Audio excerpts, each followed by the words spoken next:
ಫಲಪುಷ್ಪಗಳ ತರಲೆನು ತಲೆ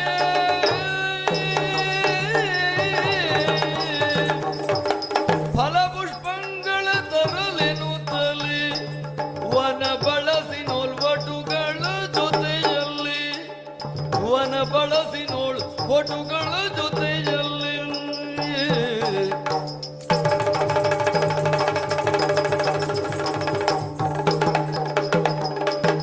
ನಲಿಯುತ್ತಿರುವ ಸತ್ಯವಾನನು ನಲಿಯುತ್ತಿರುವ ಸತ್ಯವಾನನು ಬಳಿ ಬಳಿರೆ ಬಳಿ ಬಳಿ ಬಳಿರೆ ಇದೇನೆಂದು ಕಂಡನು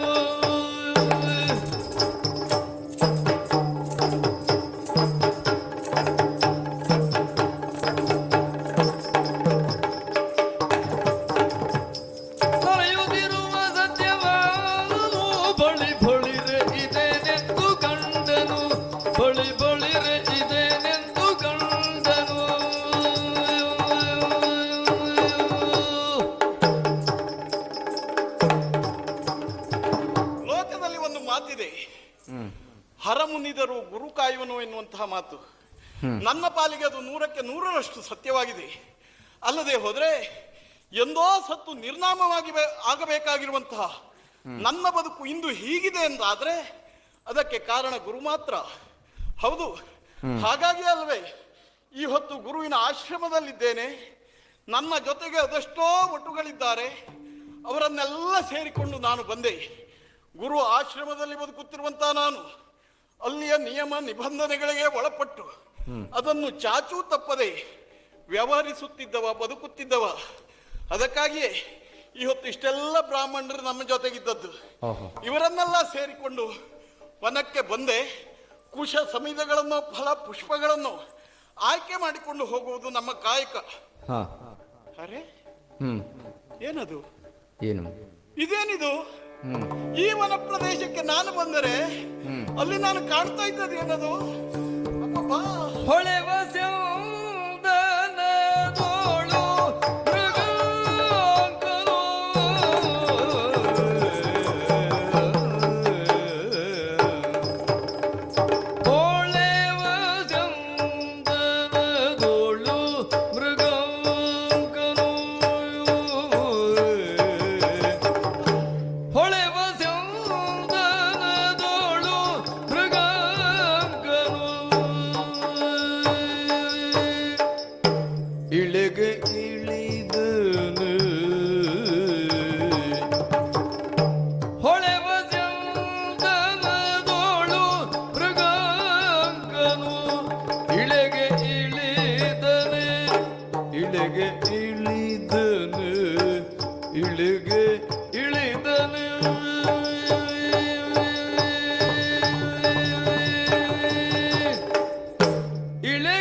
ಸೊಬಗ ಅರಿಯಲು ಅಲದು ಹಾದಿನಿ ಧಾಳಿಯು ಹಾದಿನಿ ಧಾಳಿಯು ಹಾದಿನಿ ದಾಳಿಯು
ನಕ್ಷತ್ರಗಳನ್ನೆಲ್ಲ ಸೇರಿಕೊಂಡು ಕುಶ ಸಮಿದೆಯನ್ನು ಆಯ್ದುಕೊಂಡು ಹೋಗಬೇಕೆಂದು ಈ ಕಡೆ ಧಾವಿಸಿ ಬಂದೆ. ಅಲ್ಲ, ನನಗೇನು ಈ ವನ ಪ್ರದೇಶ ಹೊಸತಲ್ಲ. ಹೆಚ್ಚು ಕಮ್ಮಿ ವರ್ಷದಲ್ಲಿ ಎಷ್ಟು ಬಾರಿ ಆಗ್ತದೆ ಇಲ್ಲಿ ಬರುವುದು ಗೊತ್ತುಂಟಾ? ಅಷ್ಟು ಬರ್ತಾ ಇದ್ದವ ನಾನು. ಹಾಗಿದ್ದರೂ ಈ ಕೌತುಕ ಏನಿದು? ಇದನ್ನು ಈ ಹೊತ್ತೇ ನೋಡ್ತಾ ಇದ್ದೇನಲ್ಲ. ಓ, ಅಷ್ಟು ದೂರ ಒಂದು ರಥ ಬರ್ತಾ ಇದೆ, ಈ ಕಡೆ ಧಾವಿಸಿ ಬರ್ತಾ ಇದೆ. ಅದು ಯಾರ ರಥ ಇರಬಹುದು? ಹಳೆವ ಸ್ಯಂದನ. ಫಲಿರೇ, ರಥವನ್ನೇನು ನಾನು ನೋಡದೆ ಹೋದವ ಅಲ್ಲ. ಸಾಕಷ್ಟು ರಥ ಕಂಡಿದ್ದೇನೆ. ಆದರೆ ಈ ರಥ ಇದು ದಿವ್ಯತೆಯನ್ನು ಭವ್ಯತೆಯನ್ನು ಹೊಂದಿದೆ. ಏನಿರಬಹುದು? ಹಾಗಾದ್ರೆ ಯಾರ ರಥ ಇರಬಹುದು? ಇಲ್ಲಿಗೆ ಯಾಕೆ ಬಂದಿರಬಹುದು ಎಂಬಿತ್ಯಾದಿ ಪ್ರಶ್ನೆಗಳು ನನ್ನಲ್ಲಿಯೇ ಹುಟ್ಟಿಕೊಳ್ತಾ ಇವೆ. ನಾನು ಯೋಚನೆ ಮಾಡುವುದು, ಇದೆಲ್ಲ ಮನುಷ್ಯರ ರಥವೇ ಅಲ್ಲ ಇದು. ಆಹಾ, ಯಾಕೆಂದ್ರೆ ಈ ದಿವ್ಯತೆಯು ಭವ್ಯತೆಯು ಸಾಮಾನ್ಯದವರ ರಥಕ್ಕೆ ಇರುವುದಕ್ಕೆ ಸಾಧ್ಯ ಇಲ್ಲ. ನೋಡುವುದಕ್ಕೆ ಭವ್ಯವಾದ ರಥ ಅನೇಕ ಇರಬಹುದು, ದಿವ್ಯತೆಯನ್ನು ಹೊಂದಿದೆಯಲ್ಲ.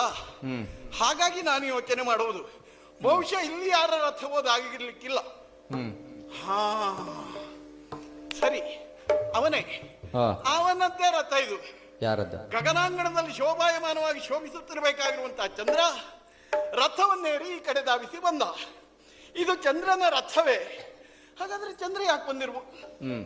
ಮತ್ತೆ ಯಾಕೆ ಬರ್ತಾನೆ? ಪುಣ್ಯ ಭೂಮಿ ಇದು, ಇಲ್ಲಿ ರಮಣೀಯ ಪ್ರದೇಶ ಇದೆ. ಈ ಪ್ರದೇಶದ ರಮಣೀಯತೆಯನ್ನ ಸೊಬಗನ್ನು ಸವಿಯುವುದಕ್ಕಾಗಿ ಚಂದ್ರ, ಬರೇ ಚಂದ್ರ ಅಲ್ಲ, ನಕ್ಷತ್ರಗಳನ್ನೆಲ್ಲ ಸೇರಿಕೊಂಡು ಈ ಕಡೆ ಧಾವಿಸಿ ಬರ್ತಾ ಇದ್ದಾನೆ. ಇದು ಚಂದ್ರನ ರಥವೇ. ನಾನು ಭೂಮಿಯಲ್ಲಿ ನಿಂತು ಹುಣ್ಣಿಮೆಯ ಚಂದ್ರ ಎಂದು ನೋಡಿ ಸಂತೋಷ ಪಟ್ಟಿರುವುದುಂಟು. ಇಷ್ಟು ಹತ್ತಿರದಿಂದ ನೋಡುವುದಕ್ಕೆಲ್ಲ ಸಿಗುತ್ತದೆ ಎನ್ನುವಂತ ಕಲ್ಪನೆ ಇದ್ದಿರ್ಲಿಲ್ಲ. ಆ ರಥ ಬಂತಲ್ಲ, ಚಂದ್ರನನ್ನೊಮ್ಮೆ ನೋಡಬೇಕು. ಏನು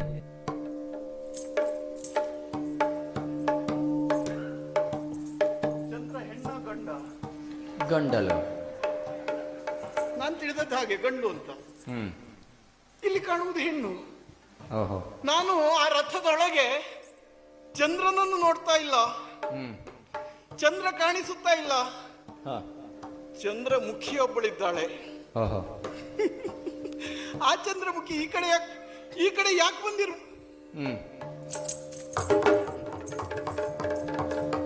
ನೋಡಿ ನೋಡಿ ನೋಡಿ ನೋಡಿ, ಕೋಗಿಲೆ ತೂಟಿ ಕಚ್ಚಿಕೊಂಡಿತು.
ಕಚ್ಚಿಕೊಂಡಿತು ಕೋಗಿಲೆ ಕೋಗಿಲೆ ಕೋಗಿಲೆ ತುಟಿ ಕಚ್ಚಿಕೊಂಡಿತು ಕೋಗಿಲೆ ಕೋಗಿಲೆ ತುಟಿ ಕಚ್ಚಿಕೊಂಡಿತು ಮಲ್ಲ ನಾಗರ ಹುತ್ತವು ಸೇರಿತು ಮಲ್ಲ ನಾಗರ ಮಲ್ಲ ನಾಗರ ಮಲ್ಲ ನಾಗರ ಮಲ್ಲ ನಾಗರ ಹುತ್ತವ ಸೇರಿತು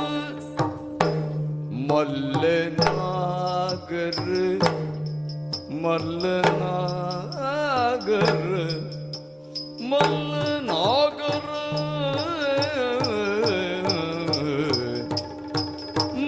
ಮಲ್ಲನಾಗರ ಹುತ್ತವ ಸೇರಿತು ಹುತ್ತವ ಸೇರಿತು ಮಲ್ಲನಾಗರ ಹುತ್ತವ ಸೇರಿತು ಮಲ್ಲನಾಗರ ಮಲ್ಲನಾಗರ ಮಲ್ಲನಾಗರ ಹುತ್ತವ ಸೇರಿತು ಹುತ್ತವ ಸೇರಿತು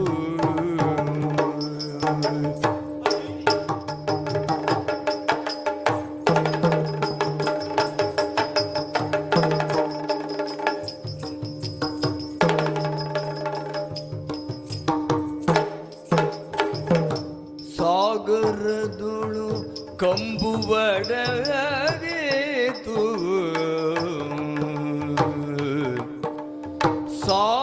ಸಾಗರದೊಳು ಸಾಗರದೊಳು ಕಂಬು ಅಡಗಿತು ಸಾಗರದೊಳು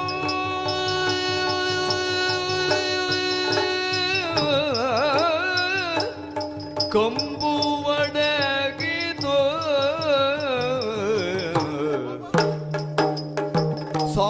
ಸಾಗರದೊಳು ಕಂಬು ಒಡಗಿತು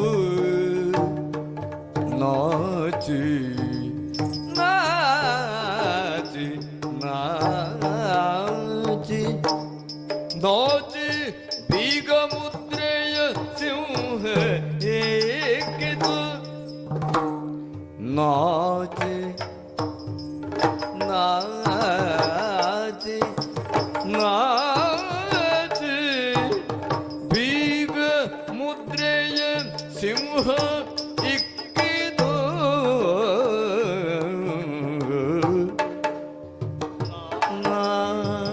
ನಾಚಿ ನಾಚಿ ಬೀಗ ಮುದ್ರೆಯ ಸಿಂಹ ಇಕ್ಕಿದು ಬೀಗ ಮುದ್ರೆಯ ಸಿಂಹ ಇಕ್ಕಿತು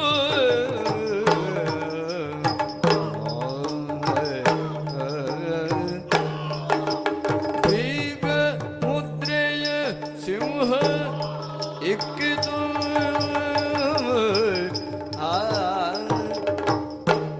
ನಾಚಿ ಬೀಗ ಮುದ್ರೆಯ ಸಿಂಹ ಇಕ್ಕಿತು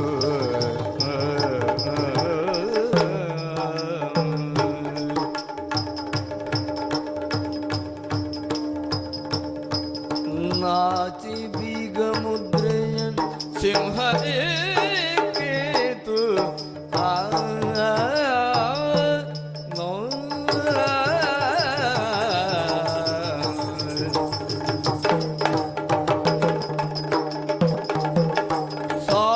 ಸಾಗರದೋಳು ಕಂಬು ಒಡಗಿತು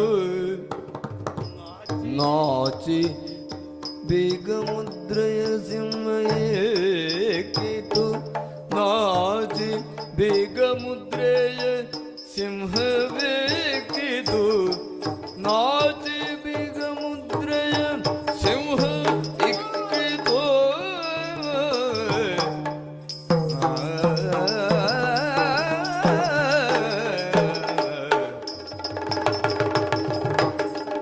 ಕೋಗಿಲೆ ತೂಟಿ ಕಚ್ಚಿಕೊಂಡಿತು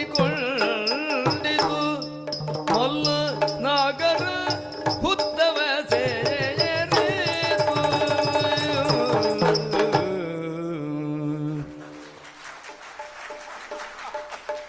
ಏನು ಆಶ್ಚರ್ಯ ಇದು.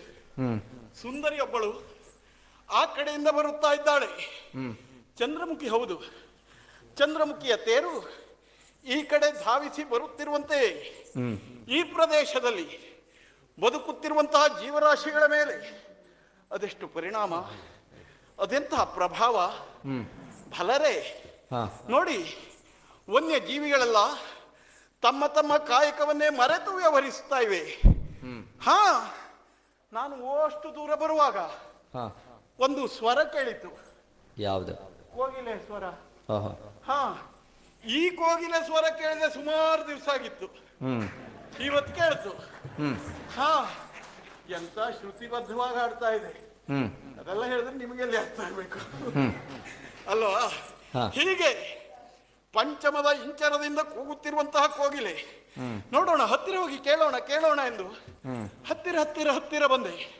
ಹತ್ತಿರ ಬರುತ್ತಿರುವಂತೆಯೇ ಕೋಗಿಲೆ ತುಟಿ ಕಚ್ಚಿಕೊಂಡಿತು.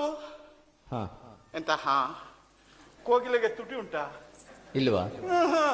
ಹ್ಮ್ ಹೇಳಿದ್ನಪ್ಪ, ಹಾ. ಬಾಯಿ ಮುಚ್ಚಿಕೊಂಡಿತ್ತು ಅಂತ ಅರ್ಥ ಅದು. ಹಾ. ಹಾಡುತ್ತಿರುವಂತಹ ಕೋಗಿಲೆ ಹ್ಮ್ ಹಾಡುವುದನ್ನು ಮರೆತು ತುಟಿ ಕಚ್ಚಿಕೊಂಡಿದೆ. ಹ್ಮ್ ಹಾಗಾದ್ರೆ ಯಾಕೆ ಹೀಗೆ ಮಾಡಿತ್ತು ಗೊತ್ತಾಯ್ತು ನನಗೆ.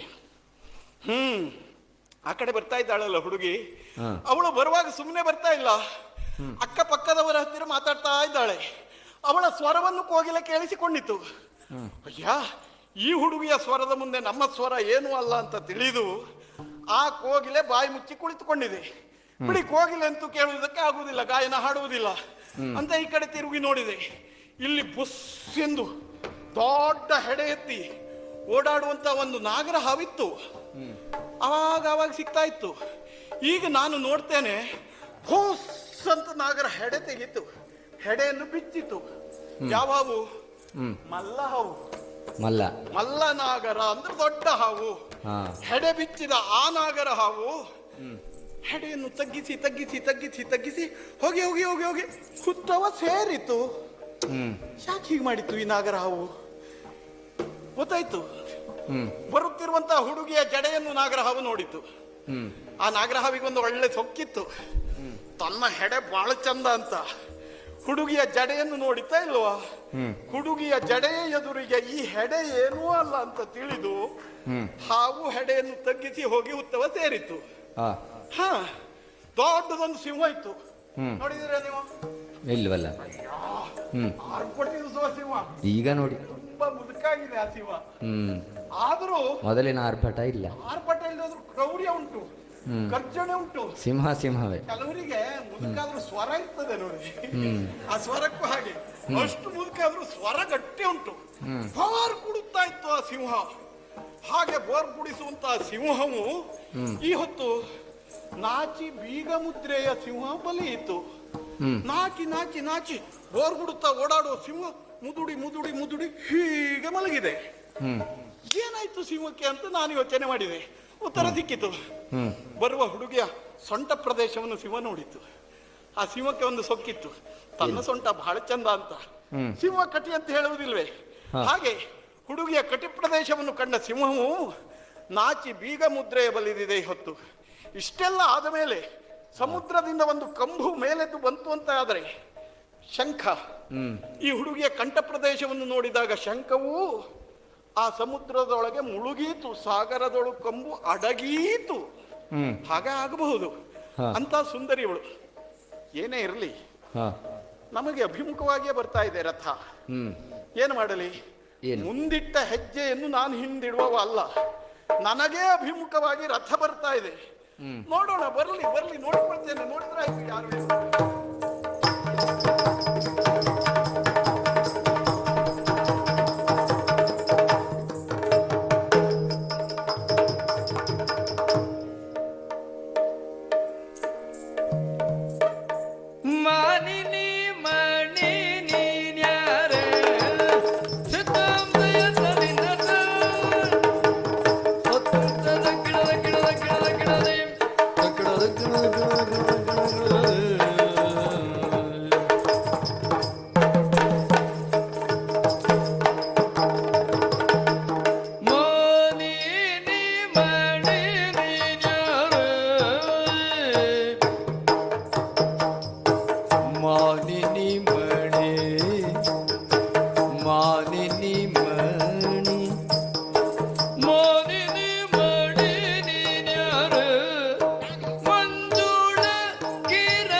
ಕೈ ಜಾರಿದೆ.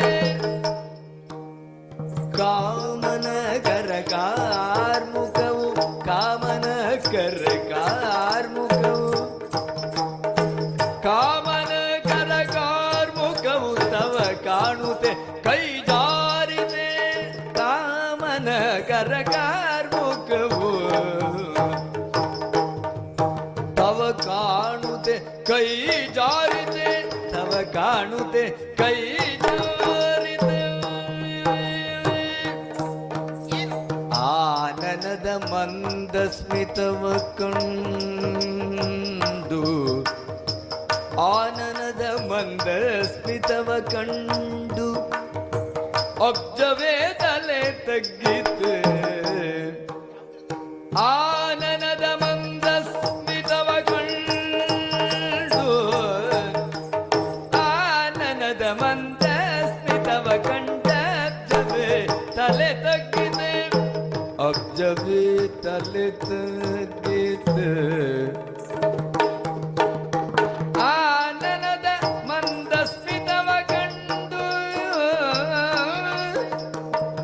ಆನನದ ಮಂದ ಸ್ಮಿತವ ಕಂಡು ಆನನದ ಮಂದ ಸ್ಮಿತವ ಕಂಡ ಅಬ್ಜವೇ ತಲೆ ತಗ್ಗಿದೆ.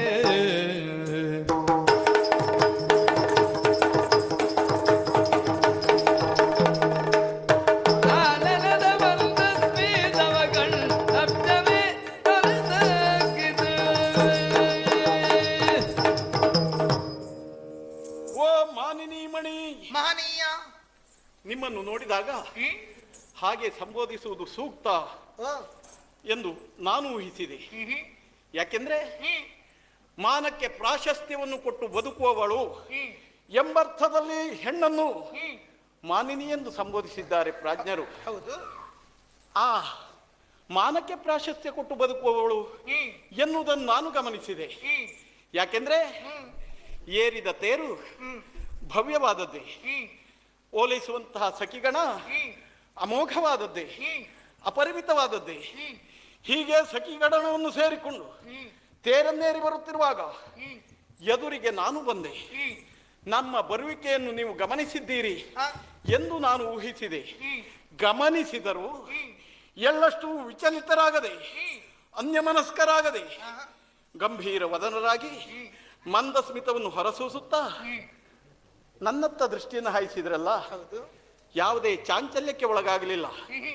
ಇವರು ಮಾನಕ್ಕೆ ಪ್ರಾಶಸ್ತ್ಯ ಕೊಟ್ಟು ಬದುಕುವವರು ಎನ್ನುವುದನ್ನು ಮನಗಂಡು ಮಾನಿನಿ ಮಣಿ ಎಂದು ಸಂಬೋಧಿಸಿದ್ದೇನೆ. ಸರಿ. ನೋಡಿದರೆ ಆಶ್ಚರ್ಯ, ಏನು? ಈ ಪ್ರದೇಶದಲ್ಲಿ ಇಂಥವರೊಬ್ಬರಿದ್ದಾರೆ. ಇದ್ದರು ಎಂದಾದರೆ ನನಗೆ ಇಷ್ಟು ದಿವಸದೊಳಗೆಲ್ಲಾದರೂ ಸಿಗಬೇಕಿತ್ತಲ್ಲ, ಸಿಗಲಿಲ್ಲ.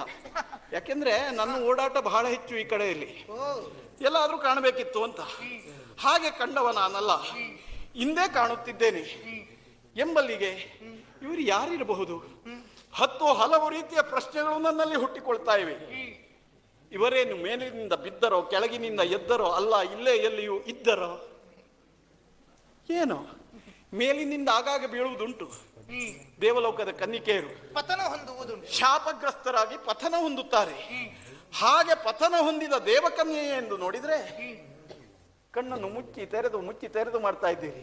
ಬೇಕುತ್ತ ಮುಚ್ಚುವುದು. ಅವರು ಅನಿಮಿಷರಂತೆ, ನೀವು ಹಾಗಲ್ಲ, ಅವರು ಅನಿಮಿಷರು ಎಂಬಲ್ಲಿಗೆ. ನಾವು ನಿಮೇಷರು. ಆದ್ದರಿಂದ ದೇವಕನ್ಯೆ ಅಲ್ಲ ಎನ್ನು ಸ್ಪಷ್ಟ ಆಯಿತು. ಇನ್ನು ಕೆಳಗಿನಿಂದ ಎದ್ದವರೇ ಕೇಳಿದ್ದೇನೆ. ನಾಗಲೋಕದಲ್ಲಿ ನಾಗ ಸುಂದರಿಯರು, ನಾಗಿಣಿಯರು, ನಾಗ ಕನ್ನಿಕೆಯರು, ಅಪಾರ ರೂಪಸಿಯರಂತೆ ಅವರು. ಅವರೇನಾದ್ರೂ ಮೇಲೆ ಬಂದರೆ ಎಂದು ನೋಡಿದ್ರೆ ನಾಗನ ಯಾವ ಲಕ್ಷಣವೂ ಕಾಣಿಸ್ತಾ ಇಲ್ಲ. ಎಂಬಲ್ಲಿಗೆ ನಾಗಕನ್ಯೆ ಅಲ್ಲ, ಕೆಳಗಿನಿಂದ ಎದ್ದವರಲ್ಲ. ಹಾಗಾದ್ರೆ ಇಲ್ಲೇ ಎಲ್ಲಾದ್ರೂ ಇದ್ದವರು ಅಂತಾದ್ರೆ ಇಲ್ಲಿ ಇಷ್ಟರೊಳಗೆ ನೋಡ್ಬೇಕಿತ್ತಲ್ಲ, ಅದು ಅಲ್ಲ. ಆದ್ದರಿಂದ ನಿಮ್ಮನ್ನು ನೋಡಿದಾಗ ಒಂದನ್ನು ನಾನು ತೀರ್ಮಾನಿಸಿದೆ. ಏನದು? ಸಾಮಾನ್ಯದವರಲ್ಲ, ಸಾಮಾನ್ಯ ಹೆಣ್ಣು ಅಲ್ಲ. ಹಾಗೆ ನಾನು ಯೋಚಿಸ್ತಾ ಇದ್ದೇನೆ. ಯಾಕೆಂದ್ರೆ ನಿಮ್ಮ ಮುಖದ ವರ್ಚಸ್ಸು ತೇಜಸ್ಸನ್ನು ಗಮನಿಸಿದಾಗ ನಿಜಕ್ಕೂ ಯಾರಾದರೂ ತಲೆಬಾಗಲೇಬೇಕು, ಅಂತಹ ವರ್ಚಸ್ಸು ನಿಮ್ಮ ಮುಖದಲ್ಲಿದೆ. ಇನ್ನು ಅಂಗಾಂಗಗಳಿಗೆ ಒಪ್ಪುವಂತಹ ಬಂಗಾರದ ಒಡವೆಗಳು ಬಡವರ ಮನೆಯವಳಲ್ಲ ಎನ್ನುವುದು ಸ್ಪಷ್ಟ ಆಯ್ತು. ಹಾಗಂತ ಶ್ರೀಮಂತರಿಗೆಲ್ಲ ಬಂಗಾರದ ಒಡವೆ ತೊಡುವುದಕ್ಕೆ ಬರ್ತದಾ? ಎಲ್ಲವರಿಗೂ ಅದು ಬರುವುದೂ ಇಲ್ಲ. ಪೆಟ್ಟಿಗೆಯಲ್ಲಿ ಒಂದಿಷ್ಟು ಇರ್ತದೆ, ಎಲ್ಲೆಲ್ಲಿ ಯಾವ್ಯಾವ್ದನ್ನು ಹೇಗೆ ಹೇಗೆ ಎಷ್ಟೆಷ್ಟು ತೊಡಬೇಕು ಅಂತ ಅವ್ರಿಗೆ ಗೊತ್ತಿರುವುದಿಲ್ಲ. ಕೆಲವರೆಲ್ಲ ಇರ್ತಾರೆ, ಕೈಗೆ ಹಾಕುವುದನ್ನು ತೆಗೆದು ಕಿವಿಗೆ ಹಾಕಿಬಿಡ್ತಾರೆ, ಕಿವಿಗೆ ಹಾಕುವುದನ್ನು ಮೂಗಿಗೆ ಇಡ್ತಾರೆ. ಹೀಗೆ ಒಟ್ಟಾರೆ ಎಲ್ಲೆಲ್ಲಿ ಯಾವ್ಯಾವ್ದು ಅಂತ ಗೊತ್ತಿರುವುದು. ನೀವು ಹಾಗಲ್ಲ, ಎಲ್ಲಿ ಯಾವುದು ಎಷ್ಟು ಹೇಗೆ ಅಷ್ಟನ್ನೇ ಧರಿಸಿದ್ದೀರಿ ಎಂಬಲ್ಲಿಗೆ ಯಾರು ಅಂತ ಊಹಿಸುವುದೇ ಕಷ್ಟ. ಒಟ್ಟಾರೆ ಶ್ರೀಮಂತರ ಮನೆಯವರು ಅಲ್ಲ, ರಾಜಕುಮಾರಿ ಇರಬಹುದೇ? ಹೀಗೆ ತರ್ಕಿಸುತ್ತಿದ್ದೇನೆ. ಹಾಗಾಗಿ ನಾನಿನ್ನೂ ತರ್ಕಿಸುವುದಕ್ಕೆ ಮುಂದಾಗುವುದಿಲ್ಲ. ಹೇಳಿ, ಓ ಮಾನಿನಿ ಮಣಿ, ನಿಮ್ಮ ಶುಭ ನಾಮದೇ ಯಾವುದು? ನಿಮ್ಮ ಪುರ ಎಲ್ಲಿ? ಹಡೆದ ಪಡೆದ ಮಾತಾ ಪಿತೃರು ಯಾರು? ಎಲ್ಲವನ್ನು ಅರುಹುತ್ತೀರೋ? ಓ ಪುಣ್ಯ ಪುರುಷನೇ, ಸುಬಲ ಮಾದ್ರಾಧಿಪನ ತನುಜೆ ಅಬಲೆನೋ ಸಾವಿತ್ರ.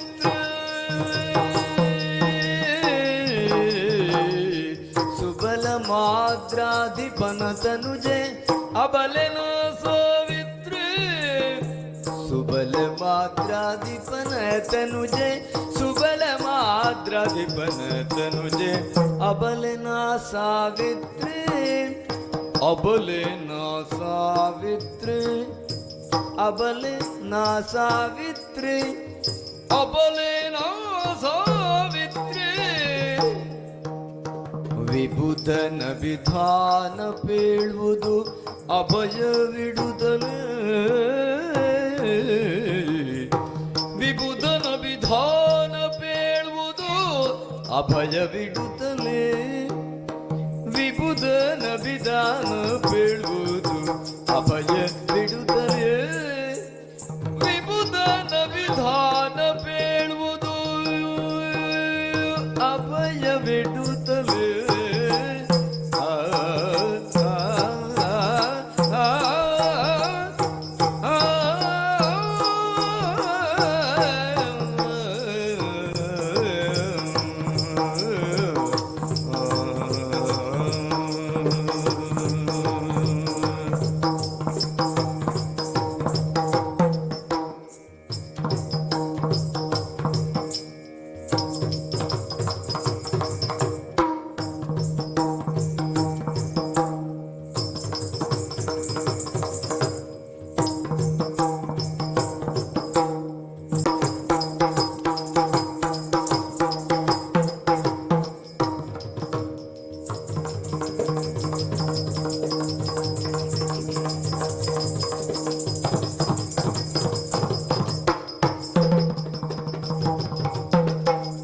ಆಶ್ರಮವಾಸಿಗಳ ದರ್ಶನಾಸೆ ತುಂಬಿರ.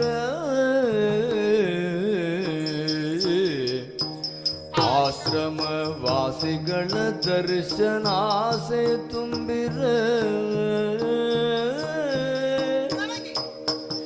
ಈ ಶ್ರಮವ ಕೈಗೊಂಡೆನಿದಕೋ ಬೇಸರಿಲ್ಲದೆ. ಈ ಶ್ರಮವ ಕೈಗೊಂಡೆನಿದಕೋ ಬೇಸರಿಲ್ಲದೆ. ಬೇಸರಿಲ್ಲವೇ ನನಗೆ ಬೇಸರಿಲ್ಲದೆ.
ತನುಜೆ ಅಬಲೆನಾ ಸಾವಿತ್ರಿ, ಅಬಲೆನಾ ಸಾವಿತ್ರಿ.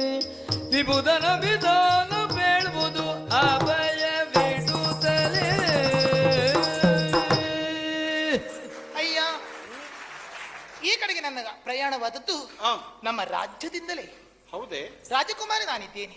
ಹೌದೇ? ಮಾತ್ರ ದೇಶವನ್ನು ಆಳುತ್ತಿರುವಂತಹ ಭೂಪತಿ ಅಶ್ವಪತಿ ಇದ್ದಾನೆ. ಹಾ ಹಾ, ಕೇಳಿದ್ದೇನೆ. ಮಾಳವಿ ಎನ್ನುವಂತಹ ಕನ್ನಿಕೆಯಲ್ಲಿ ಸಾವಿತ್ರಿ ದೇವಿಯ ಅನುಗ್ರಹದಿಂದಲಾಗಿ ನನ್ನನ್ನು ನನ್ನ ತಂದೆ ಪಡೆದಿದ್ದಾರೆ. ಓಹೋ, ಆದ್ದರಿಂದಲೇ ಸಾವಿತ್ರಿ ಎನ್ನುವಂತಹ ಶುಭ ನಾಮಾಭಿಧೇಯವನ್ನು ನನಗಿರಿಸಿದ್ದಾರೆ. ಜಗನ್ಮಾತೆಯ ಹೆಸರು. ಹೌದು. ಇತ್ತ ಕಡೆಗಾಗಿ ನಾನು ಬಂದಿರುವಂತಹ ಉದ್ದೇಶ ವನವಿಹಾರಾರ್ಥಿಯಾಗಿ ಅಲ್ಲ, ಹಾ, ಕನ್ಯಾರ್ಥಿಯಾಗಿ. ಅದೆಷ್ಟೋ ಪುರುಷರೆಲ್ಲ ಸಂಚರಿಸುವುದುಂಟು, ಅನೇಕರು ಓಡಾಡ್ತಾ ಇರ್ತಾರೆ. ಹಾಗಿದು ವರಾನ್ವೇಷಣೆಗೋಸ್ಕರವಾಗಿ ನಾನು ಹೊರಟು ಬಂದವಳು. ಸ್ವತಃ ರಾಜಕುಮಾರಿಯ ವರಾನ್ವೇಷಣೆಗೆ? ಹೌದು. ಹಾ, ಅಂದರೆ ಮಹತ್ತರವಾದ ಉದ್ದೇಶವೇ ಮತ್ತೊಂದಿದೆ. ಹಾಗೆಂದು ನನ್ನ ಮುಖದಿಂದ ಹೊರಹೊಮ್ಮುತ್ತಿರುವಂತಹ ದಿವ್ಯತೆಯನ್ನು ತಾವು ಗಮನಿಸಿದಿರಲ್ಲ? ಖಂಡಿತ. ಇದನ್ನ ಕಂಡಾಗ ಕ್ಷತ್ರಿಯರೆಲ್ಲರೂ ತಲೆಬಾಗಿದರು. ಆಗಬಹುದು. ಅಂತಹ ತೇಜಸ್ಸು ನಿಮ್ಮದ್ದು. ದಿವ್ಯತೆಗೆ ಕ್ಷತ್ರಿಯರು ತಲೆಬಾಗುತ್ತಾರೆ. ನನ್ನ ಮುಖದಿಂದ ಹೊರಹೊಮ್ಮುತ್ತಿರುವಂತಹ ದಿವ್ಯತೆಯನ್ನು ಕಂಡು ತಲೆ ಎತ್ತಿ ನಿಲ್ಲುವಂತಹ ಗಂಡು ಎಲ್ಲಿದ್ದಾನೆ ಎನ್ನುವ ಹಾಗೆ ನಾನು ಯೋಚಿಸಿದೆ. ಎಂತಹ ದೇವಪ್ರಭೆಯೇ ಇರಲಿ, ಎಂತಹ ದಿವ್ಯತೆಯೇ ಇರಲಿ, ಆ ದಿವ್ಯ ದೇವತೆಗಳು ಒಲಿದು ಬರುವುದಿದ್ದರೆ ಬ್ರಹ್ಮ ತೇಜಸ್ಸಿಗೆ ಮಾತ್ರವೇ ತಾನೆ.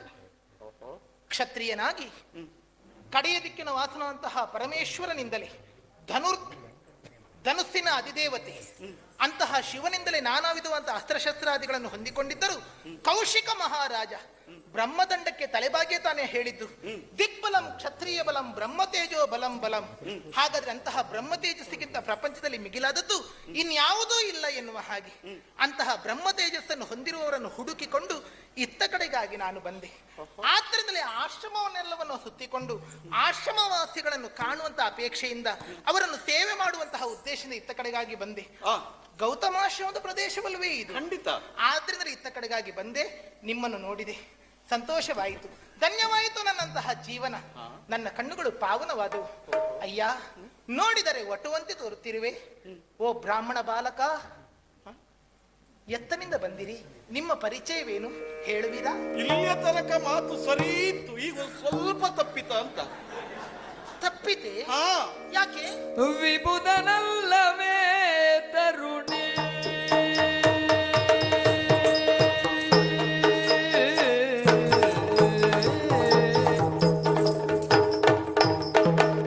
ವಿಬುಧನಲ್ಲವೇ ತರುಣಿ, ಓ ತರುಣಿ, ವಿಬುಧನಲ್ಲವೇ ತರುಣಿ,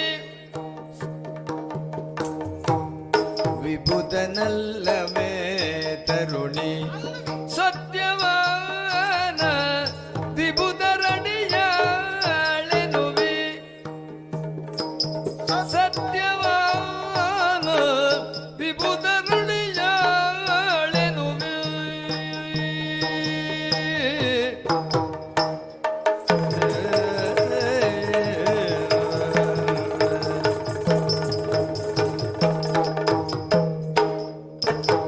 ವಿಬುಧವೆಲ್ಲವೂ ವೈರಿಗಳ ಕರ ಕಬಳವಾಯಿತೆ ಬಾಲ್ಯದೆ,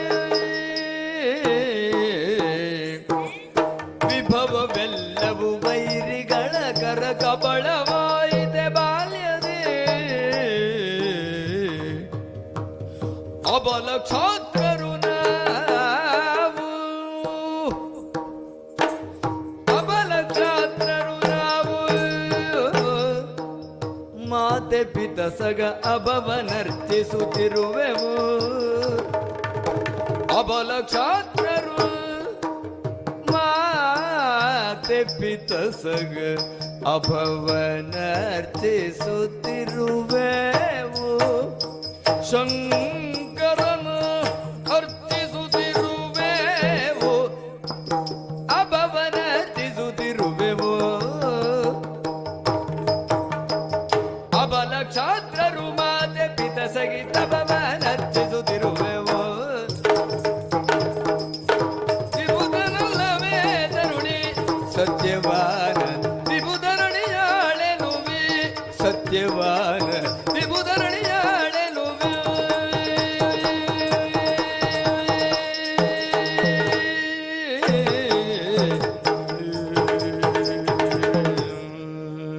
ರಾಜಕುಮಾರಿ ಸಾವಿತ್ರಿ, ಯಾಕೆ ನನ್ನ ಮಾತು ತಪ್ಪಿತು? ಶುಭಾಂಗಿ, ಹಾ, ಹೌದು, ಕೊನೆಯದಾಗಿ ಹೇಳಿದ್ರಲ್ಲ, ಬ್ರಾಹ್ಮಣ ಕುಮಾರನಾಗಿರುವಂತಹ ನಿಮ್ಮ ದರ್ಶನ ಹೌದು. ಹೌದು, ಕಣ್ಣಿಗೆ ಕಂಡ ಸತ್ಯವನ್ನು ನಾನು ಆಡಿದ್ದೇನೆ. ಅವರೆಲ್ಲರೂ ಬ್ರಾಹ್ಮಣರೇ, ಹೌದು. ನನ್ನ ಜೊತೆಗಿದ್ದವರು. ಹ್ಮ್ ಆದ್ರೆ ಹ್ಮ್ ನಾನು ಬ್ರಾಹ್ಮಣ ಅಲ್ಲ. ಆಶ್ಚರ್ಯ. ಹ್ಮ್ ನೋಡಿದರೆ ಬ್ರಾಹ್ಮಣ ಒಟ್ಟುವಿನಂತೆ ಕಂಗೊಳಿಸುತ್ತಾ ಇದ್ದೀರಿ. ಹೌದು. ಮುಖದ ತೇಜಸ್ಸಾಗಲಿ, ಉಟ್ಟಂತ ವಸನಾದಿಗಳಾಗಲಿ, ಇರುವಂತ ಪರಿಕರಗಳಾಗಲಿ, ಆ. ಇದೆಲ್ಲವೂ ಬ್ರಾಹ್ಮಣರ ಕುಮಾರರಿಗೆ ಶೋಭಿಸುವಂತದ್ದು. ಸತ್ಯ ಜೊತೆಗೆ ಶುಭಾಂಗಿ. ಇರುವಂತದ್ದು ಆಶ್ರಮದ ಪ್ರದೇಶ. ಆ, ಮತ್ತೇನೇನು ಬ್ರಾಹ್ಮಣ ಒಟ್ಟುವಲ್ಲದೆ? ಹಾಗೆ ಊಹಿಸಿದ್ರೆ ತಪ್ಪಲ್ಲ. ನಾನು ಬ್ರಾಹ್ಮಣನಲ್ಲ, ಅಚ್ಚ ಕ್ಷತ್ರಿಯ ಕುಮಾರ ನಾನು. ಕ್ಷತ್ರಿಯನೇ? ನಿಜ. ಮತ್ತೆ ತೇಜಸ್ಸು? ಬ್ರಹ್ಮವರ್ಚಸ್ಸನ್ನು ಆರ್ಜಿಸಿದವ ನಾನು, ಆ, ಬ್ರಹ್ಮ ತೇಜಸ್ಸನ್ನು ಗಳಿಸಿದವ ನಾನು. ಹೇಗೆ? ಹಾಗೆ ಗಳಿಸುವಲ್ಲಿ ಒಂದು ಕಥೆಯೇ ನಡೆದು ಹೋಗಿದೆ ರಾಜಕುಮಾರಿ. ಯಾವುದು? ಹೇಳಿದ್ನಲ್ಲ, ರಾಜಕುಮಾರ ನಾನು, ಕ್ಷತ್ರಿಯ ಕುಮಾರ ನಾನು. ಓ, ಹೌದು ಹೌದು. ಒಂದು ಸಮಯದಲ್ಲಿ ಶಾಲ್ವ ದೇಶವನ್ನಾಳುವಂತಹ ದ್ಯುಮತ್ಸೇನ ಆ, ಹಾಗೂ ಶೈಭ್ಯ ಆ, ಆ ದಂಪತಿಗಳ ಸುಪುತ್ರ ನಾನು. ಓ, ನನ್ನ ಹೆಸರು ಸತ್ಯವಾನ ಎಂದು. ಸತ್ಯವಾನ. ಹಾ, ಹಾಗಾದ್ರೆ ರಾಜಕುಮಾರನಾಗಿ ಅಲ್ಲಿ ಬೆಳೆಯಬೇಕಾದಂತ ನಾನು ಇಲ್ಲಿದ್ದೇನಲ್ಲ, ಸಹಜ ಅಂತಹ ತರ್ಕ ಹುಟ್ಟಿದ್ರೆ ಕಾರಣ ಇದೆ. ನಾನು ಬಾಲ್ಯದಲ್ಲಿರುವಾಗಲೇ ನಮ್ಮ ದೇಶದ ಮೇಲೆ ವೈರಿಗಳ ಅಭಿಯೋಗ ಆಯಿತಂತೆ. ಓ, ಆಕ್ರಮಣ ಆಗಿರುವಂತಹ ವೈರಿಗಳನ್ನ ಹಿಮ್ಮೆಟ್ಟಿಸುವುದಕ್ಕಾಗಿ ಆ, ನಮ್ಮ ತಂದೆಯವರು ಮುಂದಾದರು. ನಡೆದ ಯುದ್ಧದಲ್ಲಿ ನಮ್ಮ ತಂದೆ ಎರಡೂ ಕಣ್ಣನ್ನು ಕಳೆದುಕೊಂಡು ಬಿಟ್ಟರು. ಕ್ಷಾತ್ರಿಯಾಣಿ ಆಗಿರುವಂತಹ ತಾಯಿ ಮುಂದಾದಳು, ಕಾಲನ್ನು ಕಳೆದುಕೊಂಡರು. ಶಿವನೇ. ಹೀಗೆ ಕಣ್ಣನ್ನು ಕಳೆದುಕೊಂಡಿರುವಂತಹ ತಂದೆ, ಕಾಲನ್ನು ಕಳೆದುಕೊಂಡಿರುವಂತಹ ತಾಯಿ, ಕರುಳ ಕುಡಿಯಾಗಿರುವಂತಹ ನನ್ನನ್ನು ಉಳಿಸಿಕೊಳ್ಳಬೇಕು ಎನ್ನುವಂತಹ ಕಾರಣದಿಂದ ಕೈಗೆತ್ತುಕೊಂಡು ಕಾಡು ದಾರಿಯನ್ನು ಹಿಡಿದು ಓಡಿದರಂತೆ. ಅಲ್ಲಿಗೆ ಬಂದವರು ಗೌತಮ ಮಹರ್ಷಿಗಳು. ಹಾ, ಹಸುಗಾಸಾಗಿರುವಂತಹ ನನ್ನನ್ನು ಕಂಡು ಆ ವೃದ್ಧ ದಂಪತಿಗಳಲ್ಲಿ ಧೈರ್ಯದ ಮಾತನಾಡಿ ನನ್ನ ತಂದೆ ತಾಯಿ ಸಹಿತ ನಮ್ಮನ್ನು ತಮ್ಮ ಆಶ್ರಮಕ್ಕೆ ಕರೆದುಕೊಂಡು ಹೋದರು. ಗುರುವಿನ ಆಶ್ರಮದಲ್ಲಿ, ಗುರುವಿನ ಆಶ್ರಯದಲ್ಲಿ ನಾನು ಇಷ್ಟೆತ್ತರಕ್ಕೆ ಬೆಳೆದಿದ್ದೇನೆ, ಸಕಲ ವಿದ್ಯಾ ಪಾರಂಗತನಾಗಿದ್ದೇನೆ. ಹೀಗೆ ಬ್ರಹ್ಮವರ್ಚಸ್ಸನ್ನು ಆರ್ಜಿಸುವುದಕ್ಕೆ ಒಳ್ಳೆಯ ಅವಕಾಶ ನನ್ನ ಪಾಲಿಗೆ ಸಿಕ್ಕಿದೆ. ಮಹಾಮುನಿಗಳ ಆಶ್ರಯ ನನಗೆ ಸಿಕ್ಕಿದೆ. ಆದ್ದರಿಂದ ಬ್ರಹ್ಮ ತೇಜಸ್ಸನ್ನು ವರ್ಚಸ್ಸನ್ನು ಆರ್ಜಿಸಿದವನಿದ್ದೇನೆ. ಹೆಸರು ಸತ್ಯವಾನ ಎಂದು. ಒಟ್ಟುಗಳ ಜೊತೆಯೇ ಇದ್ದರೇನು? ಆಶ್ರಮ ವಾಸಿಗಳಾಗಿ ಬದುಕುತ್ತಿದ್ದರೇನು? ನಿಮ್ಮ ಅಂತಹ ತೇಜಸ್ಸನ್ನು ಬಚ್ಚಿಡುವುದಕ್ಕೆ ಯಾವ ಕಾಲಕ್ಕೂ ಸಾಧ್ಯವಿಲ್ಲವಲ್ಲ. ಅಮೂಲ್ಯವಾದಂತ ವಜ್ರವೊಂದು ಧೂಳಿನಲ್ಲಿ ಬಿದ್ದು ಹೋಗಿದ್ದರೂ ಮಸುಕಾದೀತೆ ಹೊರತಾಗಿ ಮೌಲ್ಯವನ್ನ ಕಳೆದುಕೊಳ್ಳುವುದಕ್ಕೆ ಸಾಧ್ಯ ಉಂಟೆ? ಈ ಆಶ್ರಮವಾಸಿಗಳಾಗಿ ಬ್ರಾಹ್ಮಣ ಒಟುಗಳಂತೆ ತಾವಿದ್ದರೂ ನಿಮ್ಮ ಅಂಗಸೌಷ್ಠವು ಮುಚ್ಚಿಡುವುದಕ್ಕುಂಟೆ. ಬ್ರಾಹ್ಮಣರ ಹುಡುಗರಿಗೆಲ್ಲ ಇಷ್ಟು ದೊಡ್ಡ ದೇಹ ಇರುತ್ತದ? ದೊಡ್ಡ ದೇಹ ಇರುವುದು ಹೊಸತಲ್ಲ, ದೊಡ್ಡ ಹೊಟ್ಟೆ ಬ್ರಾಹ್ಮಣರು ಬೇಕಷ್ಟು ಜನ ಸಿಗ್ತಾರೆ. ಆಗಲ್ಲ, ಅಂಗಸೌಷ್ಠಕ್ಕೊಂದು ಲೆಕ್ಕ ಅಂತ ಇಲ್ವ? ಸರಿ, ಖಂಡಿತ ಸರಿಯಾದ ಮಾತನಾಡಿದೆ. ಅಂಗಸೌಷ್ಠವ ಮೌಖಿಕವಾದಂತ ತೇಜಸ್ಸು, ಆಕಾರ ಬೇಕು, ಇರುವುದಲ್ಲ. ಹೌದೌದು. ಜೊತೆಗೆ ಆ ತೇಜಸ್ಸು ವರ್ಚಸ್ಸು ಅದನ್ನು ಆರ್ಜಿಸಿದ್ದೇನೆ. ಅಂಗಸೌಷ್ಠವು ಬೆಳೆಸಿದ್ದಷ್ಟೇ ಅಲ್ಲ, ಹೊತ್ತು ಹೊತ್ತಿಗೆ ಯೋಗವನ್ನು ಮಾಡಿ ನಾನು ಅದನ್ನು ಕಾಪಾಡಿಕೊಂಡು ಬಂದಿರುವುದು ಸತ್ಯ. ಅದು ಬರೇ ಯೋಗ ಮಾತ್ರ ಮಾಡಿದವ ಅಲ್ಲ, ಬದುಕುವ ಯೋಗ ಉಳಿಸಿಕೊಂಡಿದ್ದೇನಲ್ಲ ಇಷ್ಟು ಮಟ್ಟಿಗೆ. ಅಲ್ಲಿಯೂ ಒಂದು ಸಮಾಧಾನ ಇದೆ. ಆಶ್ರಮದ ನಿಯಮಕ್ಕೆ ಬದ್ಧನಾಗಿ ಅಲ್ಲಿ ಬದುಕುತ್ತಿದ್ದವ ನಾನು. ಬ್ರಹ್ಮವರ್ಚಸ್ಸನ್ನು ಆರ್ಜಿಸಿದ್ದೇನೆ. ನನ್ನೊಂದು ಅಪೇಕ್ಷೆಯನ್ನು ನಿಮ್ಮ ಮುಂದೆ ಇಡಲಿ. ಪರಸ್ಪರ ಪರಿಚಯ ಆಯ್ತಲ್ಲ, ಎಲ್ಲಿಯದ್ದೋ ರಾಜಕುಮಾರಿ, ಅಶ್ವಪತಿಯ ರಾಜಕುಮಾರಿ, ಶುಭಾಂಗಿ, ಸುಸಂಸ್ಕೃತಳು, ವಿದ್ಯಾಪಾರಂಗತಳು. ಅಂತಹ ನಿಮ್ಮ ದರ್ಶನ ನಮಗಾಗಿರುವುದು ನಮ್ಮ ಯೋಗ, ನಮ್ಮ ದರ್ಶನ ನಿಮಗಾಗಿರುವುದು ಒಂದು ಸಂತೋಷದಾಯಕವಾದಂತಹ ವಿಷಯ ಎಂದು ಭಾವಿಸ್ತೇನೆ. ಮತ್ತೆ ಭೇಟಿಯಾಗೋಣ. ಯೋಗ ಇದ್ರೆ, ಭಾಗ್ಯ ಇದ್ರೆ. ब्रह्म तेजो मूर्ति क्षात्रने ब्रह्म लिखित दुल हो पनरसुबे ब्रह्म तेजो मूर्ति क्षात्रने ಬ್ರಹ್ಮ ಲಿಖಿತ ದುಳೋಪನರಸುವೆ ಬ್ರಹ್ಮ ಲಿಖಿತ ದುಳೋಪನರಸುವೆ ಬ್ರಹ್ಮ ಲಿಖಿತ ದುಳೋಪನರಸುವೆ ಬ್ರಹ್ಮತೆ ಬ್ರಹ್ಮಚರ್ಯವ ತ್ಯಜಿಸಿ ಕನ್ಯಾವರಣ ಗೈಯನಲು ಬ್ರಹ್ಮಚರ್ಯವ ಬ್ರಹ್ಮಚರ್ಯವ ತ್ಯಜಿಸಿ ಬ್ರಹ್ಮಚರ್ಯವ ತ್ಯಜಿಸಿ ಕನ್ಯಾವರಣ ಗೈಯನಲು ಕನ್ಯಾವರಣ ಗೈಯನಲು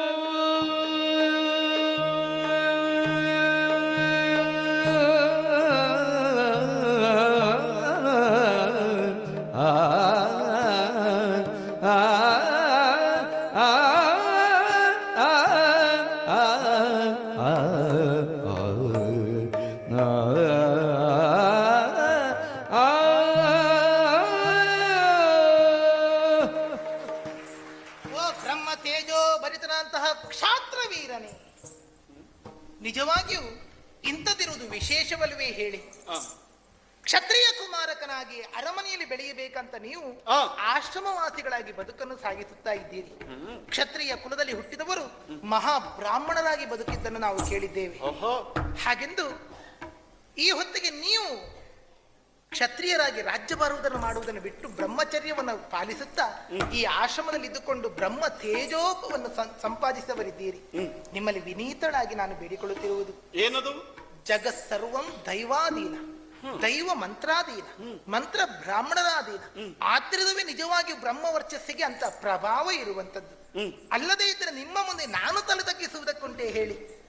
ನನ್ನನ್ನು ಕಂಡಾಗ ನೀವು ತಲೆ ಎತ್ತಿ ನಿಲ್ಲುವುದಕ್ಕುಂಟೆ ಹೇಳಿ? ಜೊತೆಯಲ್ಲಿ ಬ್ರಹ್ಮಲಿಪಿಯನ್ನು ಮೀರುವುದಕ್ಕೆ, ಬ್ರಹ್ಮಲಿಪಿಯನ್ನು ತಿಳಿಯುವುದಕ್ಕೆ ಯಾರಿಂದಲೂ ಸಾಧ್ಯವಿಲ್ಲ. ಹಣೆಯ ಹಲಗೆಯ ಮೇಲೆ ವಿಧಾತನು ಏನನ್ನು ಬರೆಯುತ್ತಾನೆಂದು ಯಾರಿಗೆ ಗೊತ್ತು ಹೇಳಿ? ನಿಮ್ಮ ಈ ರೀತಿಯಂತಹ ಭೇಟಿಯಾಗಿರುವುದು ಪೂರ್ವ ನಿಯೋಜಿತವಾಗಿ ಏನೋ ಅಲ್ಲವಲ್ಲ. ಇದು ವಿಧಾತನ ವಿಶಿಷ್ಟವಾದಂತಹ ಲೇಖನಿಯಿಂದ ನಮ್ಮಿಬ್ಬರ. ನಾನಿಲ್ಲಿ ಬರ್ತೇನೆ ಅಂತ ನಿಮಗೆ ಗೊತ್ತಿಲ್ಲ, ನೀವು ಬರ್ತೀರಿ ಅಂತ ನಮ್ಗೆ ಗೊತ್ತಿಲ್ಲ. ಬಂದ ಮೇಲೆ ಇಬ್ರು ಒಟ್ಟಾದದ್ದು. ಹಾಗಾದ್ರೆ ಇಂತಹ ರೀತಿಯಲ್ಲಿ ಮಿಲನವಾದದ್ದು ಹೇಗೆ? ಆ ವಿಧಾತನ ವಿಶಿಷ್ಟವಾದ ಲೇಖನಿ ಅದಕ್ಕೆ ಕಾರಣವಾಗಿದೆ. ಹೌದಪ್ಪ, ಹೌದಲ್ಲ? ಹಾಗಾದ್ರೆ ಈ ನಮ್ಮಿಬ್ಬರ ಭೇಟಿ ಎನ್ನುವುದು ಯಾಕೆ ಸಂಯೋಗವಾಗಕೂಡದು? ಯೋಗದಿಂದ ನಾವು ಜೊತೆಯಾಗಿದ್ದೇವೆ, ಸಂಯೋಗ ಯಾಕೆ ಆಗಕೂಡದು? ಯೋಗ ಗೊತ್ತು ನನಗೆ, ಸಂಯೋಗ ತಿಳಿಲಿಲ್ವೇ? ಯಾವ ಅರ್ಥದಲ್ಲಿ ಹೇಳ್ತಾ ಇದ್ದೀರಾ? ಕೈ ಜೋಡಿಸಿ ಬೇಡಿಕೊಳ್ಳುತ್ತಿದ್ದೇನೆ. ಏನದು? ಕನ್ಯೆಯಾದಂತಹ ನನ್ನ ಕೈ ಹಿಡಿದು ನನಗೋಸ್ಕರವಾಗಿ ನಿಮ್ಮ ಬ್ರಹ್ಮಚರ್ಯದ ಆ ಜೀವನವನ್ನು ಕೊನೆಗೊಳಿಸಿ ಗೃಹಸ್ಥಾಶ್ರಮಿಗಳಾಗುತ್ತೀರಾ? ಕಡುದಾರಿದ್ರರು ನಾವು ಉಡುತೊಡಲುಣಲು, ಕಡುದಾರಿದ್ರರು ನಾವು ಉಡುತೊಡಲುಣಲು, ಪೊಡವಿಯಾಳ್ ಮಜ ನೀನು ಉಡುಪತಿ ಮುಖಳು, ಪೊಡವಿಯಾಳ್ ಮಜ ನೀನು ಉಡುಪತಿ ಮುಖಳು,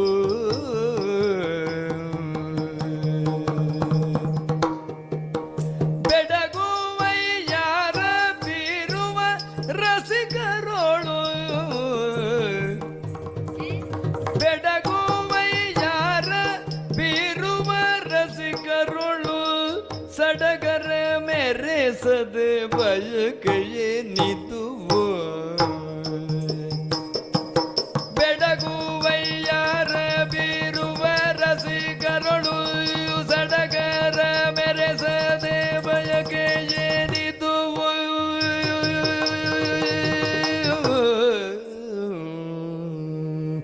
ಶುಭಾಂಗಿ, ಓ, ಎಂತಹ ತೀರ್ಮಾನಕ್ಕೆ ತಾವು ಬರುತ್ತಿದ್ದೀರಿ ಇಲ್ಲಿ?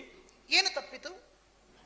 ಬ್ರಹ್ಮ ತೇಜೋ ಮೂರ್ತಿ ಕ್ಷಾತ್ರನೇ ಹಾಗೆ ಸಂಬೋಧಿಸಿದ ನೀವು ಬ್ರಹ್ಮಚರ್ಯೆಯನ್ನು ತ್ಯಜಿಸಿ ಎಂದು ಹೇಳುವುದಕ್ಕೆ ಮುಂದಾದ್ರಿ.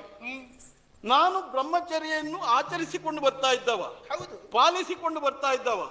ಹೀಗೆ ನನ್ನಲ್ಲಿ ತ್ಯಜಿಸಿ ಎಂದು ಹೇಳುವಾಗ ನನ್ನ ಬ್ರಹ್ಮಚರ್ಯೆಯಿಂದ ಯಾರಿಗೆ ತೊಂದರೆ ಆಯ್ತು ಅಂತ ಯೋಚಿಸಬೇಕೋ ಬೇಡವಾ? ಯಾರಿಗೆ ತೊಂದರೆ ಆಗಲಿಲ್ಲ, ವ್ಯವಸ್ಥಿತವಾಗಿ ಜೀವನ ಸಾಗಲಿ ಅಂತ ಹೇಳುವುದು. ಅಂದರೆ ನಾನು ನಿಮ್ಮನ್ನು ಪರಿಗ್ರಹಿಸಬೇಕು, ವಾಣಿಗ್ರಹಣ ಮಾಡಬೇಕು.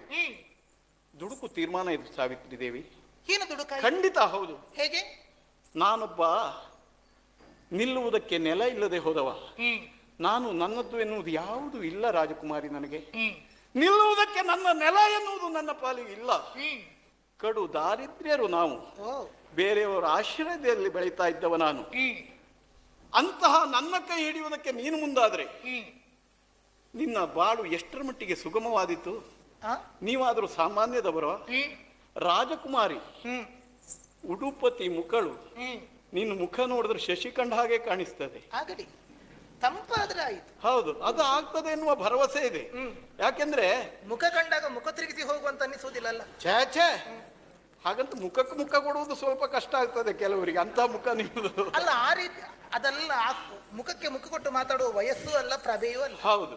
ಹಾಗಾಗಿ ಉಡುಪತಿ ಮುಖಳಾಗಿರುವಂತಹ ನೀವು, ಪಡವಿ ಆತ್ಮಭವೆ ಆಗಿರುವಂತಹ ನೀವು, ಕಡು ದಾರಿದ್ರ್ಯನಾಗಿರುವಂತಹ ನನ್ನ ಕೈ ಹಿಡಿದ್ರೆ ಎಂತಹ ಸುಖದ ಜೀವನವನ್ನು ಸಾಗಿಸುವುದಕ್ಕೆ ಸಾಧ್ಯ ಆದೀತು? ಛೇ, ಬೇಡ ಬೇಡ, ಇದು ಒಳ್ಳೆ. ಯಾವುದು ಸ್ವಾಮಿ ಸುಖ, ಯಾವುದು ದಾರಿದ್ರ್ಯ ಅಂತ ಬೇಕಲ್ಲ. ನಿಮ್ಮನ್ನು ಮದುವೆ ಆದ್ರೆ ಕಷ್ಟವಾಗುತ್ತೆ. ಜಡ ಜನಯನ ಉಡುಪ ಧರ ರತನ ಜಡುದು ನಯನ ಉಡುಪ ಧರ ರತನ ಬೆಂಬಿಡದೆ ನಿನ್ನೊಳು ಸಡಗರವ ಮೆರೆಸುವ ಮನವದನಗ ಬೆಂಬಿಡದೆ ನಿನ್ನೊಳು ಸಡಗರವ ಮೆರೆಸುವ ಮನವದನಗ ಅಡವಿಗರಸನ ಒಡನೆ ಬಾಳುವ ಅಡವಿಗರಸನ ಒಡನೆ ಬಾಳುವ ಗಿಡ ಮರನ ಸೌಭಾಗ್ಯ ನೋಡುವ ಗಿಡ ಮರನ ಸೌಭಾಗ್ಯ ನೋಡುವ ಒಡೆತನಕ್ಕೆ ನಾ ಭಾಗಿಯಾಗುವ ಇಡೀ ಮನವು ಮುಂದಡಿಜಿಡುತ್ತಿದೆ ಒಡೆತನಕ್ಕೆ ನಾ ಭಾಗಿಯಾಗುವ ಇಡೀ ಮನವು ಮುಂದಡಿಜಿಡುತ್ತಿದೆ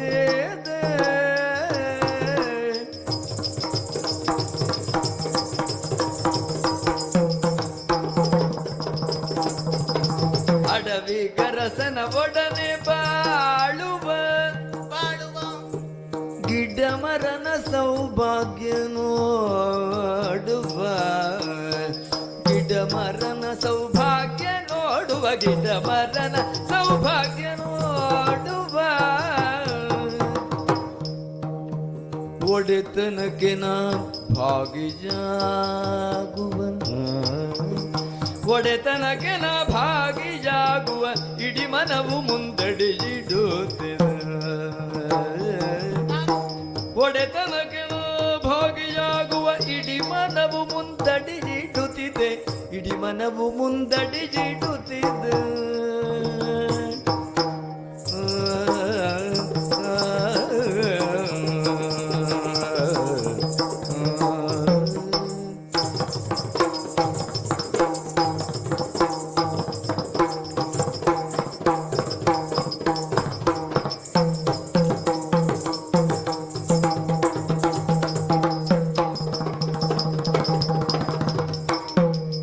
ಜಡಜನಯನ ಉಡುಪದರ ರತನ ಬೆಂಬಿಡದೆ ನಿನ್ನನು ಸಡಗರವ ಮೆರೆಸುವ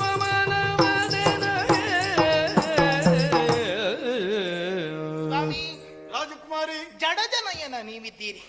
ಹಾಗಾದ್ರೆ ತಾವರೆ ಹೆಸರಿನಂತ ಕಣ್ಣುಗಳನ್ನು ಮಾತ್ರ ನೀವು ಹೊಂದಿಕೊಂಡಿರುವುದು. ಅಷ್ಟೇ ನಾನು ವರ್ಣನೆಯನ್ನು ಮಾಡುತ್ತಿರುವುದಲ್ಲ, ಭವಿಷ್ಯತ್ತನ್ನು ಲಕ್ಷಿಸಿಕೊಂಡು ನೀವು ಆಡುತ್ತಿದ್ದೀರಿ. ಉದಯಿಸಿ ಬರುತ್ತಿರುವಂತಹ ಇನ್ನ ನನ್ನ ಪ್ರತೀಕ್ಷೆಯಲ್ಲಿ ಇರುತ್ತದೆಯಂತೆ ಕೊಳದಲ್ಲಿ ಅರಳಿರುವಂತಹ ಕಮಲ. ಸರಿ, ಜಗತ್ತಿಗೆ ಸಂದೇಶವನ್ನು ಸಾರುವುದು. ಪ್ರತಿಯೊಬ್ಬರು ತಮಸೋಮ ಜ್ಯೋತಿರ್ಗಮಯ ಬದುಕನ್ನು ಕತ್ತಲೆಯಲ್ಲಿ ಸಾಗಿಸಬೇಡಿ, ಬೆಳಕಿನತ್ತ ಸಾಗಿರಿ. ಹಾಗಾದ್ರೆ ನನ್ನ ಭವಿಷ್ಯ ಉಜ್ವಲವಾಗಬೇಕೆನ್ನುವಂತಹ ಹಾರೈಕೆಯನ್ನು ಹೊಂದಿಕೊಂಡಂತಹ ತಾವು ರಾಜಕುಮಾರನನ್ನು ವರಿಸಿರುವಂತಹ ಸೂಚನೆಯನ್ನು ನೀಡುತ್ತಿದ್ದೀರಿ. ಅದು ಭೂಷಣ ಅಲ್ಲವೇ? ತಪ್ಪಾಗಿ ತಿಳಿಯಬೇಡಿ, ನಿಮ್ಮ ಸೂಚನೆಯನ್ನು ನಯವಾಗಿ ತಿರಸ್ಕರಿಸುತ್ತಿದ್ದೀರಿ. ಓ, ಅಂದ್ರೆ ನಾನು ನಿಮ್ಮ ಸೂಚನೆ ತಿರಸ್ಕರಿಸಿದ ಹಾಗೆ? ಚರ್ಚೆ ಖಂಡಿತ ಅಲ್ಲ, ನೀವು ತಿರಸ್ಕರಿಸಕೂಡದು. ನಾನು ತಿರಸ್ಕರಿಸಕೂಡದು, ನೀನ್ ತಿರಸ್ಕರಿಸ್ತಾ ಇದ್ದೀರಿ. ಹೌದು, ನನಗೊಂದು ದಾರಿದ್ರ್ಯ ಅಂತ ಹೇಳಿದ್ರೆ, ಬಡವರು ಅಂತ ಹೇಳಿದ್ರೆ ಯಾವುದು ಬಡತನ, ಯಾವುದು ಸಿರಿತನ ಅನುಭವಿಸುವಂತ ನಮ್ಮ ಮನಸ್ಸೇ ತಾನೇ ಇರುವಂತದ್ದು. ಯಾವುದು ಅನುಕೂಲ ಸಂವೇದನಾತ್ ಸುಖ, ಪ್ರತಿಕೂಲ ಭಾವವೇ ದುಃಖ ಅಂತ ಅನ್ನಿಸಲ್ಪಡುತ್ತದೆ.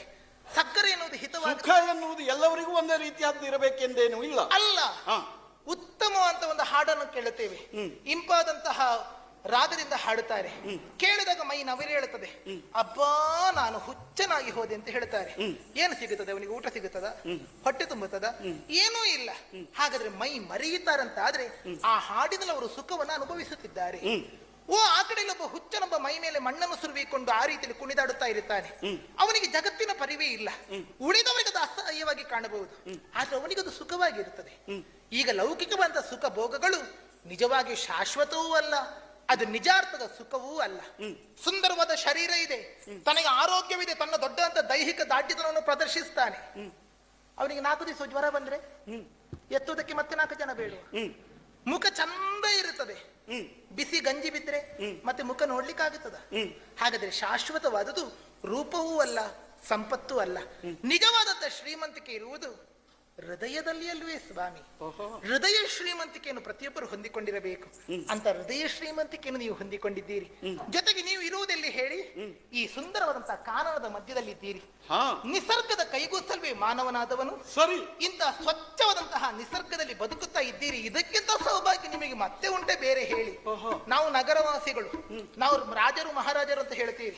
ಸ್ವಲ್ಪ ಕಾಲ ಹೋಗಲಿ, ಉಸಿರಾಡ್ಲಿಕ್ಕೆ ಒಳ್ಳೆ ಗಾಳಿ ಎಲ್ಲಿ ಉಂಟು ಹುಡುಕಿಕೊಂಡು ಹಳ್ಳಿಗೆ ಬರ್ತಾರೆ ಹೊರತು ಯಾರು ಪಟ್ಟಣ ಬೇಕು ಅಂತ ಹೇಳುವುದಿಲ್ಲ. ಹೌದು ಸ್ವಾಮಿ. ಆದ್ದರಿಂದಲೇ ಈ ಗಿಡ ಮರಗಳ ಸೌಂದರ್ಯವನ್ನ ಕಾಣುತ್ತಾ, ಹಕ್ಕಿ ಪಕ್ಷಿಗಳ ಕೂಜನವನ್ನ ಕೇಳುತ್ತಾರೆ. ನಗರವಾಸಿಗಳಾದ ನಿಮಗೆ ಈಗ ಆವಾಸ ಬೇಡ ಅಂತ ಅನಿಸ್ತಾ ಇದೆ? ಬೇಡ ಅಂತ ಅನ್ನಿಸ್ತಿಲ್ಲ, ನನಗಿದು ಹಿತ ಅಂತ ಇದು ಬೇಕು ಎನಿಸ್ತಾ ಇದೆ. ಬೇಕು ಅಂತ ಅನ್ನಿಸುತ್ತಾ ಇದೆ. ರಾಜಕುಮಾರಿಯಾಗಿ ಬೆಳೆದಂತ ರೇಣುಕೆ ಜಮದಗ್ನಿ ಋಷಿಗಳನ್ನು ಮದುವೆಯಾಗಿ ಆಶ್ರಮ ಜೀವನ ಸಾಗಿಸ್ಲಿಲ್ವೇ? ಕತೆ ಕೇಳಿದ್ದೇನೆ. ಋಷಿಕುಮಾರಿಯಾದಂತಹ ಸುಕನ್ಯೆ ಚೌವನನ್ನು ಮದುವೆಯಾಗಿಕೊಂಡು ಆಶ್ರಮ ಜೀವನವನ್ನು ಸಾಗಿಸಿದ್ದಿಲ್ವೇ? ಹಾಗಾದ್ರೆ ಮನಸ್ಸು ಪ್ರಧಾನವಾಗಿ ಇರುತ್ತದೆಯೇ ಹೊರತು ಇನ್ಯಾವುದೂ ಅಲ್ಲ. ನನಗಿದು ಹಿತ ಅಂತ ಅನಿಸುತ್ತಾ ಇದೆ. ಅದಕ್ಕಿಂತಲೂ ನನ್ನನ್ನು ಕಂಡಾಗ ಇಷ್ಟು ಎತ್ತರ ಮುಖ ಮಾಡಿಕೊಂಡು ನಿಂತು ಮಾತಾಡ್ತಾ ಇದ್ದೀರಿ. ಕಂಡವರು ಹೇಳಲಿಕ್ಕಿಲ್ಲ ಜೋಡಿ ಅಂದ್ರೆ ಹೀಗಿರಬೇಕು ಎನ್ನುವ ಹಾಗೆ. ಮತ್ತೆ ನೀವ್ಯಾಕೆ ಯೋಚನೆ ಮಾಡ್ತೀರಿ? ಕಂಡವರು ಜೋಡಿ ಹೀಗಿರ್ಬೇಕು ಅಂತ ಹೇಳ್ಬಹುದು. ಆ ವಿಧಾತ ಹೇಗೆ ಬರ್ತಿದ್ದಾನೆ ಅಂತ ನಮ್ಗೆ ಗೊತ್ತಿಲ್ವಲ್ಲ. ಖಂಡಿತ ವಿಧಾತನು ನಾವು ಜೋಡಿಯಾಗಬೇಕೆನ್ನುವ ಹಾಗೆ ಬಯಸಿದ್ದಾನೆ ಸ್ವಾಮಿ. ನಿಮ್ಮ ಮುಖದಲ್ಲಿದ್ದ ಬ್ರಹ್ಮ ತೇಜಸ್ಸು ನನ್ನ ಮುಖದ ಹೊರಬರುತ್ತಿರುವಂತಹ ದಿವ್ಯ ತೇಜಸ್ಸು. ಈ ದಿವ್ಯ ತೇಜಸ್ಸು ತಲೆಬಾಗುವುದು ಬ್ರಹ್ಮ ತೇಜಸ್ಸಿಗೆ ಮಾತ್ರ ಅಂತ ಮೊದಲೇ ಹೇಳಿದ್ದೇನೆ. ಏನೇ ಇರಲಿ, ಒಟ್ಟಾರೆ ನಾನು ನಿಮ್ಮ ಕೈ ಹಿಡಿಯಬೇಕು, ವಾಣಿಗ್ರಹಣ ಮಾಡಬೇಕು, ಒಪ್ಪಬೇಕು. ನಾನು ನಿಮ್ಮನ್ನು ಒಪ್ಪಬೇಕು. ತನ್ನನ್ನು ವರಿಸು ಎಂದು ನೀವು ಬಂದು ಕೇಳಿಕೊಂಡಾಗ ನೇರವಾಗಿ ಒಪ್ಪುವಂತಹ ಮನಸ್ಸು ನನಗಿಲ್ಲ. ಯಾಕೆಂದ್ರೆ ಮದುವೆ ಆಗುವೆಂದ ತಕ್ಷಣ ಆಗ್ತೇನೆ ಅಂತ ನಾನು ಮದುವೆ ಆಗುವವ ಅಲ್ಲ. ದುಡುಕ ಕೂಡದು, ಯೋಚನೆ ಮಾಡುವವ. ಮತ್ತೆ ಮದುವೆ ವಿಚಾರದಲ್ಲಿ ದುಡುಕ ಕೂಡದು. ಮತ್ತೆ ನಾನು ಮೊದಲೇ ಹೇಳಿದ್ದೇನೆ, ಬಹುಶಃ ನನಗೊಂದು ಜೀವನ ಇದೆ ಎಂದು ಯಾರೂ ಭಾವಿಸಿರ್ಲಿಲ್ಲ. ನನಗೆ ಬದುಕನ್ನು ಕೊಟ್ಟವರು ನಮ್ಮ ಗುರುಗಳು. ವೃದ್ಧರೇ ಆದರೂ ಸಹ, ಕಣ್ಣನ್ನು ಕಾಲನ್ನು ಕಳೆದುಕೊಂಡವರೇ ಆದರೂ ಸಹ ತಂದೆ ತಾಯಿ ಇದ್ದಾರೆ ರಾಜಕುಮಾರಿ. ವೃದ್ಧರಾಗಿರುವಂತಹ ತಂದೆ ತಾಯಿಯಂದರಿಗೆ ವಿಷಯವನ್ನು ತಿಳಿಸ್ತೇನೆ. ನನ್ನನ್ನು ಪೊರೆದಿರುವಂತಹ, ನನ್ನ ಜೀವನವನ್ನು ಈ ರೀತಿಯಾಗಿ ರೂಪಿಸಿರುವಂತಹ ಗುರುಗಳಲ್ಲಿ ಹೀಗೆ ಎಂದು ನಿವೇದಿಸುತ್ತೇನೆ. ಅವರೆಲ್ಲರೂ ಸಮ್ಮತಿಯನ್ನು ಸೂಚಿಸಿದ್ರೆ ಖಂಡಿತ ನಾನು ಆಗ್ತೇನೆ, ಇದೇ ನಮಗೆ ಜೋಡಿ ಅಂತ ತಿಳಿದು. ಅಯ್ಯೋ ಆಗುತ್ತೇನೆ, ಅಷ್ಟು ದುಃಖದಲ್ಲಿ ಹೇಳುದು. ಅದು ದುಃಖ ಅಲ್ಲಪ್ಪ, ಸಂತೋಷದಲ್ಲಿ ಹೇಳಬೇಕು. ಅವರು ಅಲ್ಲ, ಮದುವೆ ಆಗುವ ಮೊದಲು ಅವರು ಸಮ್ಮತಿಯನ್ನು ಸೂಚಿಸಿದ್ರೆ ಖಂಡಿತ ಆಗ್ತೇನೆ ಅಂತ. ನಿರ್ಣಯ ನಮ್ಮದಲ್ಲ, ಗುರು ಹಿರಿಯರು ನಿಶ್ಚಯಿಸಲ್ಪಟ್ಟಂತಹ ವಿವಾಹ. ಹಾಗೆ ಆಗ್ಬೇಕು, ನಾವೇ ನಿಶ್ಚಯ ಮಾಡ್ಕೊಂಡಿದ್ದು ಅಂತ ಆಗ್ಬಾರ್ದು. ಖಂಡಿತವ ಹೌದು. ಮದುವೆ ವಿಚಾರದಲ್ಲಿ ದುಡುಕ ಕೂಡದು. ಒಂದು ಹೊತ್ತಿನ ಊಟ ಹಾಳಾದ್ರೆ ಮರು ದಿವಸ ಊಟ ಸರಿ ಮಾಡಿಕೊಳ್ಳಬಹುದು, ಅಥವಾ ಒಂದು ದಿವಸದ ಆರೋಗ್ಯ ಹಾಳಾಗಬಹುದು. ಒಂದು ಮದುವೆ ಹಾಳಾಯಿತು ಅಂತ ಆದ್ರೆ ಜೀವನ ಪೂರ್ಣ ಗಂಡು ಹೆಣ್ಣಿನ ಬದುಕೆ ಹಾಳಾಗಿ ಹೋಗುತ್ತದೆ. ನಾನು ಒಪ್ಪಿದ್ದೇನೆ. ಈ ವಿಚಾರವನ್ನು ನನ್ನ ತಂದೆಯಲ್ಲಿ ತಿಳಿಸುತ್ತೇನೆ. ಆ ಬಳಿಕ ನಿಮ್ಮ ತಂದೆ ತಾಯಂದಿರೆಲ್ಲರೂ ಜೊತೆ ಸೇರಿಕೊಂಡು ಗುರು ಹಿರಿಯರ ಸಮ್ಮುಖದಲ್ಲೇ ವಿವಾಹವಾಗೋಣ. ಆಗದೆ ಸರಿ. ಋಷಿ ಮುನಿಗಳ ಆಶ್ರಮವನ್ನು ಪ್ರವೇಶಿಸಿ ದರ್ಶನ ಭಾಗ್ಯವನ್ನು ಪಡೆಯಬೇಕು ಎಂದು ಹೊರಟವರಲ್ವೇ? ನಮ್ಮ ಗುರುಗಳ ದರ್ಶನ ನಾನು ಮಾಡಿಸ್ತೇನೆ, ನಮ್ಮ ಗುರುಗಳ ಭೇಟಿ ನಾನು ಮಾಡಿಸ್ತೇನೆ. ಬಹಳ ಹೊತ್ತು ಕಾಯಿಸುವುದಿಲ್ಲ, ಬನ್ನಿ ಹೀಗೆ.